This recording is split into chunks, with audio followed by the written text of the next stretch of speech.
মেসোস্ফিয়ারের পরেই যে স্তরটা রয়েছে সেটা হচ্ছে থার্মোস্ফিয়ার। ঠিক আছে, এখানে ছোট্ট করে লিখছি থার্মো, কারণ এটা সম্পর্কে আমরা নেক্সট পার্টে বিস্তারিত আলোচনা করব। তো মেসোস্ফিয়ারের শেষ সীমা 80 কিলোমিটার, আর থার্মোস্ফিয়ারের শেষ সীমা 500 কিলোমিটার। ছবিটা এখানে একটু স্পষ্ট করে দেখাচ্ছি। এটা ভূপৃষ্ঠ, এটা 18, এটা 50, এটা 80, আর এটা হচ্ছে 500। এটা মেসোস্ফিয়ার, বাকিগুলো দরকার নেই তাই লিখব না। আর এটা থার্মোস্ফিয়ার।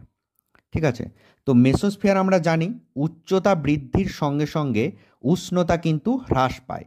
তো এমন একটা জায়গা আছে মেসোস্ফিয়ারে, ঠিক এই জায়গাটা, মানে মেসোস্ফিয়ারের সর্বোচ্চ বা শেষ জায়গা, সেখানে উষ্ণতার হ্রাস বা বৃদ্ধি কিছুই হয় না। এখানে পুরোপুরি মেসোস্ফিয়ারটা এসে স্টপ হয়ে যায় বা পজ হয়ে যায়। ঠিক আছে, তাই এই যে সীমারেখা, অবশ্যই কাল্পনিক সীমারেখা, যে সীমারেখাটা আলাদা করে থার্মোস্ফিয়ার এবং মেসোস্ফিয়ারকে, সেটাকে বলা হয় মেসোপজ।